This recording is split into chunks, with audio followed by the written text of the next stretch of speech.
ನನ್ನ ಹೆಂಡತಿ. ಮದುವೆ ಮಾಡಿಕೊಳ್ಳೋಕೆ ಯಾಕೆ ಯೋಚನೆ ಮಾಡ್ತಿ? ನಾನು ಹುಟ್ಟಿರೋದು ನಿಜವೇ,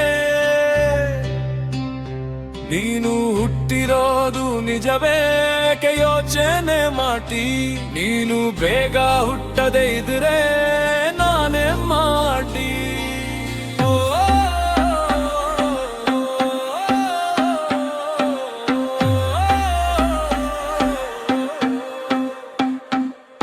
ಏಳೇಳು ಜನುಮದಲ್ಲೂ ನೀನೆ ನನ್ನ ಹೆಂಡತಿ. ಮದುವೆ ಮಾಡಿಕೊಳ್ಳೋಕೆ ಯಾಕೆ ಯೋಚನೆ ಮಾಡಿ?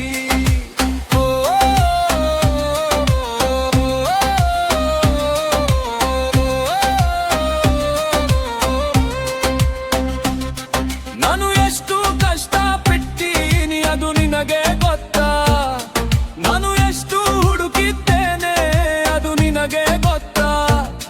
ನಾನು ಎಷ್ಟು ಬೇಚಾಯಿದ್ದೀನಿ ಅದು ನಿನಗೆ ಗೊತ್ತಾ? ನಿನಗಾಗಿ ಕಾದಿದ್ದೇನೆ ಅದು ನಿನಗೆ ಗೊತ್ತಾ? ನಾನು ಯಾರನ್ನೂ ಇಷ್ಟಪಟ್ಟಿಲ್ಲ ಅದು ನಿನಗೆ ಗೊತ್ತಾ? ಏಳೇಳು ಜನುಮದಲ್ಲೂ ನೀನೆ ನನ್ನ ಹೆಂಡತಿ. ಮದುವೆ ಮಾಡಿಕೊಳ್ಳೋಕೆ ಯಾಕೆ ಯೋಚನೆ